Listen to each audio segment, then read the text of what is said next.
వి gold trusted gold buyers. మీరు తాకట్టు పెట్టిన బంగారాన్ని విడిపించి ఈ రోజు ఉన్న మార్కెట్ ధరకు కొనబడును.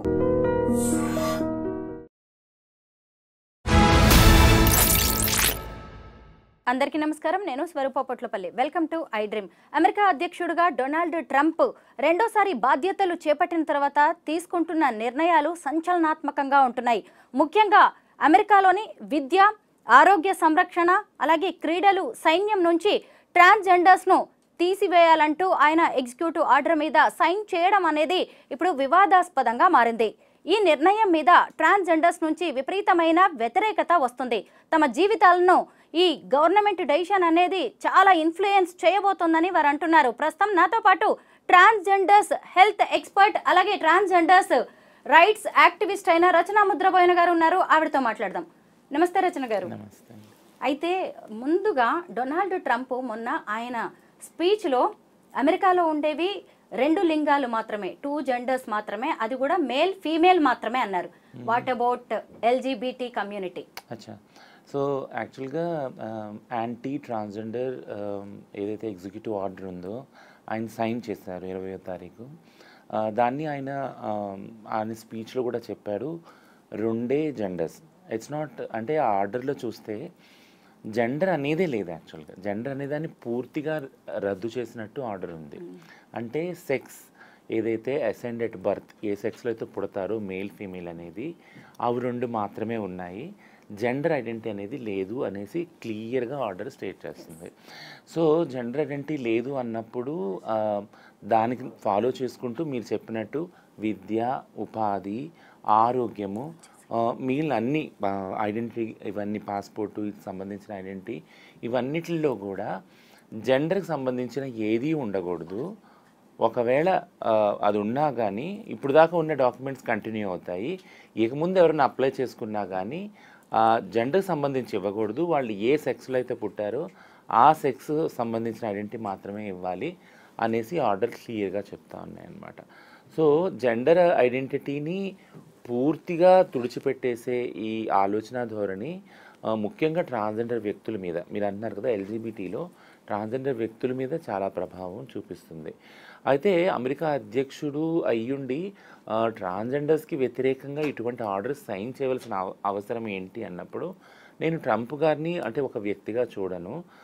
ఆయన ఒక ఆలోచన విధానంగా నాకు కనపడుతుంది. అమెరికా యొక్క ఏదైతే వైట్ సుప్రిమసీ అంటాం కదా, వాళ్ళు అక్కడ వాళ్ళ ఆలోచన విధానం ఎల్జీబీటీ వాళ్ళని, అలానే మైగ్రెంట్స్, బ్లాక్ ఏదైతే బ్రౌన్ వాళ్ళు ఉన్నారో వాళ్ళని, ముస్లిమ్స్ని, మిగిలిన మార్జినైజ్ గ్రూప్ ఎవరైతే ఎథనిక్ గ్రూప్స్ ఉన్నాయో వాళ్ళ హక్కులన్నీ, ముఖ్యంగా మళ్ళీ మహిళలు, పిల్లలు, వాళ్ళ హక్కుల్ని కాలరాసే ఒక ధోరణి, ఆలోచన ధోరణి అమెరికా వ్యాప్తంగా అది కనిపిస్తుంది. అది ఈ ఎగ్జిక్యూటివ్ ఆర్డర్లో ప్రతిబింబిస్తుంది. దీన్ని మొదలుకొని అమెరికాని ఒక ఐడియల్గా డెవలప్డ్ నేషన్గా మనం చూసినప్పుడు దాన్ని ఫాలో అయ్యే వేరు కంట్రీస్ కానీ, డెవలపింగ్ కంట్రీస్ కానీ, అక్కడి నుంచి ఫండ్స్ తీసుకొని పనిచేసే కంట్రీస్ కానీ ఏ ఇంపాక్ట్ పడుతుంది, ముఖ్యంగా జెండర్ అనే స్పేస్లో ఎలాంటి వర్క్ ఇక ముందుకు సాగదు అన్నప్పుడు ఎలాంటి ప్రభావం చూపుతుంది అనేది పెద్ద ప్రశ్నార్థకం. అయితే డొనాల్డ్ ట్రంప్ అనే వ్యక్తి ఈ ఎల్జీబీటీ కమ్యూనిటీ విషయంలో ఇవాళ కొత్తగా తీసుకున్న నిర్ణయం కాదు. మొదటిసారి ఆయన ప్రెసిడెంట్ అయినప్పుడు కూడా ఇక మీదట సైన్యంలో కానీ ఇతర రంగాల్లో ట్రాన్స్జెండర్స్ని అపాయింట్ చేయము అని చెప్పారు. ఇప్పుడు చూస్తేనేమో ఏకంగా ఉన్నవాళ్ళనే తీసివేస్తున్నారు. పైగా వాళ్ళందరినీ తీసివేసేటప్పుడు ఈ ట్రాన్స్జెండర్స్కి సమున్నత గౌరవం కల్పించి పంపిస్తామని కూడా అన్నారు. దీనివల్ల ఇప్పుడు సైన్యంలో అయితే ఆర్మీ నుంచి 15,000 మంది ట్రాన్స్జెండర్స్ని తొలగించబోతున్నారు. మీరేమంటారు దీని మీద? తొలగించటము కాదు, అంటే అంతకైనా ప్రమాదకరం. అంటే వాళ్ళకున్న ఏదైతే ఇప్పుడున్న పరిస్థితిలో ఇప్పుడిప్పుడే స్కూల్స్లో మొదలు పెట్టుకొని జాబ్స్లో ఏదైతే సెటిల్ అవుతున్నారో ఆ జెండర్ స్వేచ్ఛని, ఏదైతే డైవర్సిటీని వాళ్ళు ఇప్పుడిప్పుడే సాధించుకుంటున్నారో మా ట్రాన్స్జెండర్ వ్యక్తులు, ముఖ్యంగా అమెరికాలో, అదంతా రివర్స్లో వెళ్ళింది. ఇంతకుముందు మీరు అన్నట్టు వాళ్ళని గౌరవంగా సాగనంపుతారు. ఇప్పుడు ఆ గౌరవం అనేది ఆ టోనే కనపడట్లేదు ఆ ఎగ్జిక్యూటివ్ ఆర్డర్లో. అక్కడ కనపడుతుంది ప్రత్యక్షంగా ఏంటంటే సమూలంగా లేదు, మీరు ఇక్కడ లేరు, ఓన్లీ 2 జెండర్లు, మేల్ ఫీమేల్. మీకు ఇష్టమైతే ఇందులోనే సెట్ కండి, లేకుంటే లేదు. ఉదాహరణకి ఇప్పుడు నాకు ఒక ఫ్రెండ్ ఉంది అమెరికాలో, ట్రాన్స్జెండర్. ఆమె ట్రాన్స్జెండర్ మహిళ, 15 సంవత్సరాల క్రితం ట్రాన్సిషన్ అయిపోయింది, ఫీమేల్గా పాస్పోర్ట్ ఉంది. ఇప్పుడు 5 సంవత్సరాల్లో ఆమె రెన్యూవల్ చేసుకోవాలి. ఒకవేళ ఆమె రెన్యూవల్కి వెళ్తే ఆమె మహిళగా పూర్తిగా ట్రాన్సిషన్ సర్జరీస్ చేసుకుంది, బట్ న్యూ అప్లికేషన్స్ యాక్సెప్ట్ చేయరు. ఒకవేళ తీసుకున్నా కానీ మేల్ ఫీమేల్లోనే, అంటే నువ్వు ఏ సెక్స్లో అయితే పుట్టావో ఆ సెక్స్లో నీకు ఐడెంటిటీ ఇస్తారు. విచ్ మీన్స్ లైక్ ఇప్పుడు ఆమె ట్రాన్స్జెండర్ మహిళ, తను పుట్టినప్పుడు మేల్ అయితే మేల్గా పాస్పోర్ట్ వస్తుంది. విచ్ మీన్స్ లైక్ పాస్పోర్ట్కు అప్లై చేయకపోవచ్చు చాలామంది, ఎందుకంటే అది మేల్గా వచ్చినప్పుడు వాళ్ళకి ఒక కాన్ఫ్లిక్ట్ అక్కడ ఏర్పడుతుంది, మేల్గా అయితే వాళ్ళు కనపడరు. సో వాళ్ళ మూమెంట్ ఏదైతే ఉందో అది రెస్ట్రిక్ట్ అయిపోతుంది. అంటే ఇలాంటి ఆలోచన విధాన్ని, ట్రాన్స్జెండర్ వ్యక్తుల మూమెంట్ను కూడా అంటే ఆపే విధానం ఏదైతే, అంటే వాళ్ళు ఎక్కడికి వెళ్ళకూడదు, ఇక్కడే ఉండాలి, ఇక్కడ ఉండి ఏం చేయాలి, ఉన్న అవకాశాలు ప్రొనౌన్స్ అంటే షీ హర్ ఏదైతే కావాలనుకున్న ప్రొనౌన్స్ ఉన్నాయో ఆ ప్రొనౌన్స్ కూడా అబాలిష్ చేసే సెక్షన్స్ ఈ ఆర్డర్లో ఉన్నాయి యాక్చువల్గా. సో ఓన్లీ మేల్ ఫీమేల్, అది కూడా సెక్స్ ఏదైతే పుట్టారో అందులోనే, ఇవన్నీ చూసుకుంటా ఉంటే ట్రాన్స్జెండర్ వ్యక్తులతో అసలు ఏం చేయాలనుకుంటున్నారు? వాళ్ళ మూమెంట్ని రెస్ట్రిక్ట్ చేసి వాళ్ళు ఉన్న దేశంలో వాళ్ళకి ఏది కూడా ఉపాధి విద్య కలగనీయకుండా, హెల్త్ ఫెసిలిటీస్ ఇవ్వకుండా అసలు ఏం చేయాలనుకుంటున్నారు అనేది ఒక పెద్ద అంటే ప్రమాదం కూడా పొంచి ఉన్నదని అనుకోవచ్చు. సెకండ్ సైడ్ ఏంటి అంటే ఇది జెండర్ మీద ఎలా ఇంపాక్ట్ చేస్తుంది. ఉదాహరణకి 1972లో స్వీడన్ మొట్టమొదటి దేశం ఏదైతే ట్రాన్స్జెండర్ వ్యక్తులకి ఒక లాన్ తీసుకొని వచ్చింది, ట్రాన్సిషన్కి సంబంధించి కానీ డాక్యుమెంట్స్ మీద ట్రాన్స్ అని కానీ. ఆ తర్వాత 1976లో ఇరాన్ తీసుకొని వచ్చింది. సో ఈ వరుస చూసుకున్నప్పుడు సేమ్ 1976లోనే యూఎస్ కూడా transgender policy, first transgender policy New జెర్సీలో వాళ్ళు తీసుకొని వచ్చారు, ఒక స్టేట్లో. థింగ్ ఏంటంటే మిగిలిన దేశాలు స్వీడన్లో ముఖ్యంగా 1972 చట్టాన్ని 2024లో దాన్ని ఇంకా అంటే రిఫైన్ చేసుకుంటూ ఒక చట్టాన్ని ఇప్పుడు 2025లో ఇంప్లిమెంటేషన్లో వస్తుంది స్వీడన్లో. అందులో కూడా మేల్ ఫీమేల్లో వాళ్ళు చాయిస్ ప్రకారం వాళ్ళు చూస్ చేసుకోవచ్చు అనేసి పెట్టడం జరిగింది. బట్ అక్కడ కూడా స్వీడన్లో నాన్ బైనరీ వాళ్ళు అన్నారు అదర్ జెండర్ క్రియేట్ చేయమని. ఇవి ఎందుకు డిస్కషన్లో తీసుకొస్తున్నాను అంటే ఎక్కడైతే స్వీడన్లో స్టార్ట్ అయ్యిందో తర్వాత అమెరికాలో మనం చూసుకున్నప్పుడు అమెరికాలో మళ్ళీ వెనక్కి వెళుతున్నాయి ట్రాన్స్జెండర్ రైట్స్. ట్రాన్స్జెండర్ రైట్సే కాదు, జెండర్ రైట్స్, ఎల్జిబిటీ రైట్స్ మొత్తము. బట్ స్వీడన్లో ప్రోగ్రెస్గా కనపడుతున్నాయి. వీటిలన్నిటి రైట్లో ఇండియా ఎక్కడ ఉన్నది అని మనం చూసుకున్నప్పుడు ఇండియా యొక్క మూమెంట్ ఏదైతే ఉందో ఎల్జిబిటీకి సంబంధించి, జెండర్ సంబంధించి, అది ఏదైతే మహిళా ఉద్యమం ఉందో దాంతో చేతులు చేయగలిపింది. కాబట్టి నాకు చాలా హోప్ ఇండియా మీద ఉంది. ఒకటి మహిళా ఉద్యమం, ఇంకోటి సంస్కృతి. ఏదైతే ఇంతకుముందు మనం చాలా ఇంటర్వ్యూస్లో మాట్లాడుకున్నాం, ఇక్కడ ఉన్న ట్రాన్స్జెండర్ వాళ్ళు ముఖ్యంగా ఇక్కడున్న సంస్కృతిలో సమ్మిళితమై ఉన్నారు. ఇక్కడ పుట్టిన హిందూ మతం కానీ, ఇక్కడ పుట్టిన బుద్ధిజం కానీ, ఎన్ని మతాలు ఎంతో పరమత సహనంతో వేరే జెండర్లో డైవర్సిటీ తోటి ప్రవడిల్లుతున్నాయి. యాక్చువల్గా అది చూపిస్తున్నాయి వేరే ప్రపంచ దేశాలకి. కాబట్టి ఇక్కడున్న ట్రాన్స్జెండర్ వ్యక్తుల పోరాటాలు వేరు, ఇష్యూస్ వేరు. ఇక్కడ మాత్రం అంత ఇంపాక్ట్ యూఎస్ పాలసీ చూపిస్తుందని నేను అనుకోను. రచన, అసలు ట్రంప్ ఎంత తెలివిగా ఈ నిర్ణయం తీసుకున్నారో మీరు ఒక్కటి అబ్జర్వ్ చేశారా? పైకి చూస్తేనేమో ఇది జాబ్స్కి సంబంధించిన విషయంలా కనిపిస్తుంది, కానీ ఇక్కడ మీ ఐడెంటిటీ అనేది ఉంది ముఖ్యంగా. అంటే ఆయన చేసిన కామెంట్ కూడా చూసారా, మేల్ ఫీమేల్ మాత్రమే.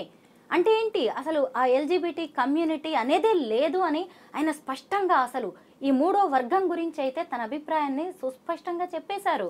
ఎందుకు అంటే ఆయన వ్యక్తిగానే కాదు, ఓ ప్రెసిడెంట్గా మీ పట్ల ఉన్న ఒక వివక్షని, ఓ చిన్న చూపుని ఇలాగా జాబ్స్ని అడ్డం పెట్టి చూపించినట్టుగా కనిపిస్తుందా లేదా? ఎందుకంటే ఫ్యూచర్ లో ఇంకెవరైనా మేల్ ఫీమేల్ గా మారడానికి భయపడాల్సిందే. ఎందుకంటే ఎలాంటి బెనిఫిట్స్ ఉండవు, కనీసం జాబ్స్ చేసే అవకాశము ఉండదు. అంటే మీరు ఎలా పుట్టారో అలాగే ఉండండి అని రిస్ట్రిక్ట్ చేసినట్టే. ఎందుకంటే ఇంకా మీరు మారడానికే ఎంతో కష్టపడతారు. ఇలాంటి గవర్నమెంట్ లాంటి వాళ్ళు కూడా మీ మీద ఇంత ఆంక్షలు విధిస్తే ఎలా బతుకుతారు అమెరికా లాంటి చోట? మళ్ళీ ఇది రెండు విధాలుగా నేను చూస్తున్నాను. ఒకటి ఏంటంటే జెండర్ అనే దాన్ని పూర్తిగా రూపుమాపటంలో ఉన్న ఉద్దేశం ఏంటంటే పితృస్వామి ఏవైతే భావజాలం ఉందో, అంటే మీరు పురుషులయ్యి ఆడవారికి సంబంధించిన ట్రాన్స్ఫర్కి సంబంధించిన నిర్ణయాలు కూడా మీరే తీసుకుంటారు. వారి ఐడెంటిటీ ఎలా ఉండాలి, అది వాళ్ళకి సంబంధించిన చట్టాలు ఎలా ఉండాలని మీరే నిర్ణయిస్తారు. ఇది చాలా ప్రమాదకరమైంది కదా. ఆడవారు వాళ్ళు ఎలా ఫీల్ అవుతారు అనేది ఆడవారే చెప్పాలి, ట్రాన్స్ వాళ్ళు ఎలా ఫీల్ అవుతారు అనేది ట్రాన్స్ వాళ్ళే చెప్పాలి. వాళ్ళ మాట వినకుండా నిన్ను ప్రొటెక్ట్ చేయడానికి మేమున్నాము అనేది అదొక థర్డ్ వాయిస్ అవుతుంది యాక్చువల్గా. అంటే అది అవుటర్ వాయిస్ అవుతుంది, నిన్ను నేను ప్రొటెక్ట్ చేస్తాను. ఈ ఎగ్జిక్యూటివ్ ఆర్డర్లో మీరు చూసినప్పుడు ప్రిజన్కి సంబంధించిన కూడా చాలా రెస్ట్రిక్షన్స్ మార్చేశారు. అంటే అంటే ఆ వర్డింగ్స్లో ఎలా ఉన్నాయంటే మహిళా ప్రిజన్స్లో మగవాళ్ళని పెట్టకూడదు. అంటే ఉదాహరణ ట్రాన్స్జెండర్ వాళ్ళు జెండర్ మార్చుకున్నా కానీ మేల్గా వాళ్ళు ఐడెంటిఫై అవుతున్నారు అనుకో, ట్రాన్స్ విమెన్, వాళ్ళని అక్కడ పెట్టకూడదు. అంటే వాళ్ళని మళ్ళీ మగ జైల్లోకి మార్చాలి. అంటే ఒక రకంగా హింసను మళ్ళీ హింసలోకి తోచే ఒక ఆలోచన విధానం ఇందులో కనిపిస్తుంది. మహిళలను, ట్రాన్స్ మహిళలను, వీళ్ళందరినీ కూడా ఇది ఒక పాయింట్ చూస్తున్నారు. రెండోది మీరు అన్నట్టు ఉపాధి అవకాశాలు. It's not only LGBT community. ఏదైతే వైట్ సుప్రమసీలో మనం ఎలా చూడాలి అని అంటే, ఏదైతే డబ్బు, అధికారం, ఏదైతే డెవలప్డ్ నేషన్ లాగా యుఎస్ ఉందో, వైట్ వాళ్ళు అత్యధిక సంపన్నులై ఉన్నారు. వాళ్ళ తర్వాత వాళ్ళ అక్కడ బానిసలుగా ట్రీట్ చేస్తే బ్లాక్ కానీ బ్రౌన్ కానీ లేదా మార్జినలైజ్ కమ్యూనిటీస్ని కానీ ఆ అవకాశాలు తీసుకోలేకుండా ఈ విధానం, ఆలోచన విధానం ఉంది. అంటే వాళ్ళకు ఉద్యోగాలు ఇవ్వరు, మిగిలిన వాళ్ళకి ఓన్లీ వైట్ వాళ్ళు మాత్రమే ఉద్యోగాలు చేయాలి, వాళ్ళు మాత్రమే ధనవంతులు కావాలి, మిగిలిన మార్జినలైజ్ కమ్యూనిటీస్ వాళ్ళు ఎవరు కూడా చదవకూడదు, అలానే అంటే ఉన్నత అంటే సంపన్నులు కాకూడదు అనే ఆలోచనతో కనిపిస్తుంది. అందుకే కదా ఒకటి ఇలా ఎండ్ చేస్తాను దీన్ని. ఏంటినంటే మా కంట్రీలో పుట్టిన వాళ్ళు, అది కూడా వైట్ వాళ్ళకు మాత్రమే ఇక్కడ అవకాశాలు ఉన్నాయి. ఇక్కడ ఉన్న వనరులు వేరే వాళ్ళతో షేర్ చేసుకోవడానికి మేము ససేమిరా ఒప్పుకోము. ఇది ఓన్లీ వైట్ పీపుల్కి మాత్రమే ఈ కంట్రీ అన్న ఒక మెసేజ్ దీని ద్వారా వెళ్తుంది. ఎస్, ఈ సందర్భంగా మనం ఖచ్చితంగా సిటిజన్షిప్ క్యాన్సిలేషన్, మెయిన్ ఏంటంటే బై బర్త్ రైట్ అనేది ఉంటుంది కదా, దాన్ని క్యాన్సిల్ చేయడం గురించి కూడా మనం మాట్లాడుకోవాలి. మామూలుగా వేరే దేశాల నుంచి వచ్చే వాళ్ళు ఉంటారు కదా, వాళ్ళకి పుట్టిన పిల్లలకి, అక్కడ పుట్టిన వాళ్ళకి జన్మతః పౌరసత్వం అనేది వస్తుంది. కానీ ఫిబ్రవరి 20 తర్వాత పుట్టిన వాళ్ళకి ఈ జన్మతః వచ్చే పౌరసత్వాన్ని రద్దు చేస్తూ కూడా ఎగ్జిక్యూటివ్ ఆర్డర్ మీద సైన్ చేసేశారు ట్రంప్. అయితే దీన్ని కొన్ని న్యాయస్థానాలు కూడా తప్పుపట్టాయి. సియాటెల్ న్యాయస్థానం జడ్జి అయితే ఆయన కొన్నాళ్ల పాటు దీన్ని తాత్కాలికంగా హోల్డ్ చేస్తూ తీర్పు ఇచ్చేశారు. మీరేమంటారు? దీనివల్ల ఎల్జిబిటీ కమ్యూనిటీ, ట్రాన్స్జెండర్స్ ఎలా ఇన్ఫ్లుయెన్స్ అవుతారు, ఎలా ఎఫెక్ట్ అవుతారంటారు? అంటే మైగ్రేషన్కి సంబంధించి ఒక ప్రత్యేక చట్టం ఉంది, ఫెడరల్ లా కానీ స్టేట్స్ సపరేట్ లాస్ ఉన్నాయి యూఎస్లో. సో ఆయన ఉద్దేశం ఏంటంటే ఓన్లీ బ్లాక్ బ్రౌన్ వాళ్ళే కాకుండా ఎల్జిబిటీ వాళ్ళు కూడా చాలామంది మైగ్రేట్ అవుతూ వస్తున్నారు యూఎస్కి. దానివల్ల లోకల్ ఉన్న క్యాండిడేట్స్కి ఉద్యోగ అవకాశాలు లేకుండా, ఉపాధి అవకాశాలు లేకుండా అనే ఒక నోషన్ని ఆయన బలంగా నమ్ముతున్నారు. అక్కడున్న వైట్ వాళ్ళు కూడా నమ్ముతూ ఉన్నారు. సో అక్కడున్న వాళ్ళకి అవకాశాలు కనగటానికని ఈ రెస్ట్రిక్షన్స్ అన్నీ వస్తూ ఉన్నాయి. ముఖ్యంగా అక్కడ పుట్టిన వాళ్ళకు కూడా అంటే వాళ్ళు ఏ దేశం నుంచి వాళ్ళ పూర్వీకులు వలస వచ్చారనే దాన్ని ఇప్పుడు వెతుకుతారు యాక్చువల్గా. సో అట్లాంటి రెస్ట్రిక్షన్స్ పెట్టినప్పుడు ఖచ్చితంగా కొన్ని తరాల ముందు సేమ్ ఇది అంటే ఎన్ఆర్సీ ఇవన్నీ ఏవైతే బిల్స్ ఉన్నాయో ఇవన్నీ కూడా అవే ఆలోచన ధోరణి తీసుకొస్తున్నాయి. ఏంటంటే ఆ దేశంలో పుట్టిన వాళ్ళకి అవకాశాలు, పైగా ఈ టైంలో పుట్టిన వాళ్ళకి అవకాశాలు, అంటే మైగ్రేట్ వచ్చిన వాళ్ళకి, పూర్తిగా మైగ్రేట్ అయిన వాళ్ళకి రైట్సే లేవు, రద్దు చేస్తున్నామన్న మెసేజ్ ఒకటి వెళ్తూ ఉంది. సో వాళ్ళు ఎలా బ్రతకాలి యాక్చువల్గా? ఇప్పుడు ప్రపంచ దేశాలన్నీ ఇన్ని రెస్ట్రిక్షన్స్ పెట్టుకొని పోయినప్పుడు మైగ్రేషన్ అనేది ఒక మూమెంట్, ఒక రైట్ కదా, ఒక హక్కు కదా. ఇప్పుడు గ్రామాల్లో ఉన్న వాళ్ళు సిటీలకు అవుతారు, సిటీలో ఉన్న వాళ్ళు స్టేట్లకు వెళ్తారు, స్టేట్లో ఉన్నారు వేరే కంట్రీస్కి వెళ్తారు. ఇదొక హక్కు యాక్చువల్గా. ఈ హక్కును కూడా కాలు రాసినప్పుడు కొన్ని దేశాలు, అండర్ డెవలప్ దేశాల్లో ఇంకా పోవర్టీ, పేదరికం అలానే మగ్గుతుంది.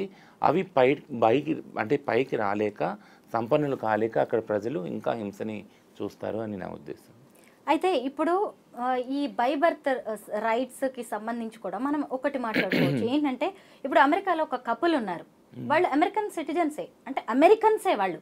ఆ కపుల్కి ఇప్పుడు ఫిబ్రవరి 20 తర్వాత సరే ఎప్పుడైనా సరే పిల్లలు పుట్టారనుకోండి, కొన్నాళ్ళ తర్వాత అతను ట్రాన్స్జెండర్గా మారాలనుకున్నా, అంటే మేల్ నుంచి ఫీమేల్ గానో లేదంటే ఫీమేల్ నుంచి మేల్గా ఎలా మారాలనుకున్నా కానీ మరి వాళ్ళకి కూడా ఇప్పుడు ఈ ట్రాన్స్జెండర్స్ రైట్స్ ఏమీ అప్లికబుల్ అయ్యే ఛాన్స్ లేదు కదా రచన? అసలు ట్రాన్స్ వాళ్ళకి ఇప్పుడు పుట్టిన వాళ్ళకి అసలు ట్రాన్స్జెండర్ ఐడెంటిటీనే లేదు అని ఎగ్జిక్యూటివ్ ఆర్డర్ చెప్తుంది. అంటే వాళ్ళు ఒకవేళ కమ్అవుట్ ప్రాసెసే లేదు, వాళ్ళకి ఏ సెక్స్లో అయితే పుట్టారో ఆ సెక్స్లోనే ఐడెంటిఫై కావాలి వాళ్ళు. అంటే ఈ ఆర్డర్ తర్వాత పుట్టిన వాళ్ళు ఎవరైతే ఉన్నారో ఒకవేళ వాళ్ళు ట్రాన్స్జెండర్ వ్యక్తులుగా గుర్తించుకోవాలనుకుంటే దెర్ ఈజ్ నో రైట్. ఏ బెనిఫిట్స్ కూడా లేవు. బెనిఫిట్స్ కాదు, రైటే లేదు ఐడెంటిటీకి. అంటే నిర్బంధంగా వాళ్ళు మేల్లో కానీ ఫీమేల్లో కానీ వాళ్ళు ఉండాల్సిందే బలవంతంగా.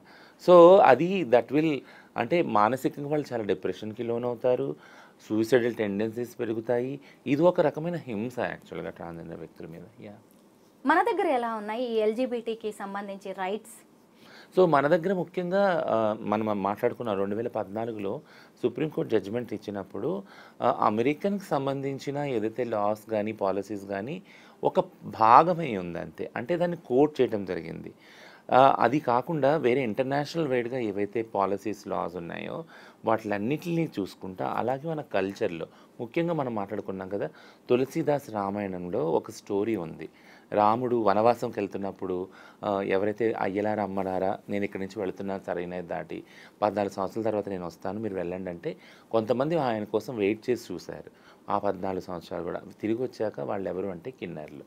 సో అలాంటి ఏవైతే అలానే బుద్ధిజం నుంచి కొన్ని స్టోరీస్, జైనిజం నుంచి కొన్ని స్టోరీస్, అవి ఒక కేస్ స్టడీస్ లాగా నాల్సా జడ్జిమెంట్కి వెళ్ళినాయి. ఏం చెప్తా ఉన్నాను అంటే కల్చర్లో సమ్మిళితమయ్యి కల్చర్లో భాగంగా ట్రాన్స్జెండర్ వ్యక్తులు ఈ దేశంలో ఉన్నారు. కాబట్టి మన బ్యాక్గ్రౌండ్ మన ఐడెంటిటీ అనేది ఒక రిలీజియన్ కల్చర్ బేసిస్గా వస్తుంది. కాబట్టి మనకి ఇది అసలు క్వశ్చన్ మార్కే కాదు. అది అమెరికాలో ఇప్పుడు దాకా అన్నారు కదా వెస్టర్న్ ఇంపాక్ట్ అని. This is called western impact యాక్చువల్గా. ఇప్పుడు వెస్టర్న్ ఇంపాక్ట్ ఏంటి, వాళ్ళ ఆలోచన ధరలు అనేది క్లియర్గా కనపడుతుంది. రచన, ఇక్కడ నాకు ఇంకొక క్లారిటీ కావాలి. అయితే ఇప్పుడు యాంటీ ట్రాన్స్జెండర్స్ లా అని చెప్తున్నారు కదా ఇప్పుడు రాబోయేది. అయితే దానిలో ఎల్జీబీటీ కమ్యూనిటీ మొత్తం కూడా ఎఫెక్ట్ అవుతుంది అంతే కదా? ఇప్పుడు సైన్యం నుంచి, అన్నిటి నుంచి, క్రీడల నుంచి, అలాగే విద్య, ఆరోగ్యం అన్నిటి నుంచి వీళ్ళని క్యాన్సిల్ చేసేస్తున్నారు, తొలగిస్తున్నారు. కానీ అందరూ ఏమనుకుంటారు, ట్రాన్స్జెండర్స్ అనగానే జస్ట్ ట్రాన్స్ విమెన్ లేదంటే ట్రాన్స్ మ్యాన్ అనుకుంటారు. కానీ ఎల్జీబీటీ కమ్యూనిటీ గురించి ఒక క్లారిటీ ఇవ్వండి. ఆ కమ్యూనిటీ మొత్తం గురించి చెప్పాలి. సో ఎగ్జిక్యూటివ్ ఆ క్లారిటీ రావడానికి ఎగ్జిక్యూటివ్ ఆర్డర్ ఏం చెప్తుంది అని చదవాలి. ఆ ఎగ్జిక్యూటివ్ ఆర్డర్లో క్లియర్గా ఏముందంటే ఎగ్జిక్యూటివ్ ఆర్డర్ పేరే యాంటీ ట్రాన్స్జెండర్ ఎగ్జిక్యూటివ్ ఆర్డర్ అది. ఓకేనా? సో ఆ ఎగ్జిక్యూటివ్ ఆర్డర్లో సెక్షన్ 8(7)లో ఏం చెప్తా ఉన్నారు అంటే ఈ ఆర్డర్ ఫోర్స్లోకి వచ్చాక, ఎన్ఫోర్స్మెంట్ అయినాక తర్వాత ఏదైతే స్కూల్స్లో పాలసీ ఉందో ఒక టూల్ కిట్ ఇచ్చారు. యాక్చువల్గా స్కూల్స్లో ఎల్జీబీటీ చిల్డ్రన్స్ కానీ దానికి సంబంధించిన ఎలాంటి సెన్సిటైజేషన్ ఇవ్వాలి, అలానే అక్కడ మొదలుకొని హెల్త్ కేరు, ఇట్లా వేరు ఫీల్డ్స్లో ఎల్జీబీటీ వాళ్ళకి సంబంధించిన ఏవైతే కొన్ని మాడ్యూల్స్ ఇంప్లిమెంట్ చేస్తుందో యూఎస్ గవర్నమెంట్ వాటిలన్నింటినీ విత్డ్రా చేసుకుంటున్నారు. వాట్ మీన్ అంటే ఇప్పుడు దాకా సెన్సిటైజేషన్ ఇచ్చారు, ఇక మీద ఆ సెన్సిటైజేషన్ ఉండదు. సో కాబట్టి ఎల్జీబీటీ వాళ్ళు అంటే వాళ్ళకి సంబంధించి వాళ్ళు ఎలా ఉంటారో ఎలా బ్రతుకుతారో అన్నది మాకు అనవసరం. ఓన్లీ వాళ్ళు ఫిక్స్ అయితే మేల్ ఫీమేల్లో సెక్స్లో ఫిక్స్ అవ్వండి. ఇంకా ఎల్జీబీటీకి సంబంధించి ఏ మాటలు కానీ సెన్సిటైజేషన్. ఎల్జీబీటీక్యూ అంటే ఏంటో ఒకసారి చెప్పండి. సో లెస్బియన్, గే, బైసెక్షువల్, ట్రాన్స్జెండర్, ఇంటర్సెక్స్ వాళ్ళకి సంబంధించి కూడా క్లియర్గా అందులో మెన్షన్ చేసింది ఏంటంటే వాళ్ళకి సంబంధించిన టూల్ కిట్స్ ఏవైతే మాన్యువల్స్ ఉన్నాయో అవేవి కూడా చదవకూడదు, వినకూడదు, ఇంప్లిమెంట్ కాకూడదు అని క్లియర్గా ఆర్డర్లో ఉంది.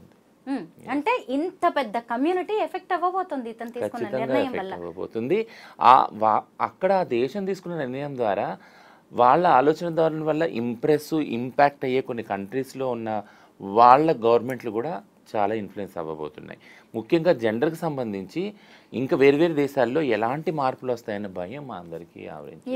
అవును, ఒక దేశాన్ని, అందులోనూ అమెరికా లాంటి పెద్దన్న లాంటి దేశం కదా, దీన్ని ఫాలో అయింది అనుకోండి రేపు మన ఇండియా లాంటి చోట కూడా చాలా మార్పులు రావచ్చు కూడా. అది ఇంకొకటి జెండర్ దానిలో మహిళల మీద ఉన్న హింస ఏదైతే ఉందో దాన్ని ఇప్పుడు జెండర్ గురించి మాట్లాడుకున్నప్పుడు జెండర్లో మహిళలకు సంబంధించిన హింస, domestic violence, partner violence, marriage ఇవన్నీ కూడా వస్తాయి కదా, అవన్నీ కూడా మాట్లాడుకోవద్దు ఇప్పుడు మీరు. దాని గురించి కూడా సైలెంట్ అయిపోండి. అంటే ఎల్జీబీటీ, ట్రాన్స్ నుంచి మొదలు పెట్టుకుని ఎల్జీబీటీ తర్వాత మహిళలు, వీటికి సంబంధించిన కేర్ అంతా మేమే తీసుకుంటాము. ఒక మగ ఆధిపత్యము, ఒక వైట్ సుప్రమసీ ఆలోచన ధోరణి ఇందులో కనపడుతుంది.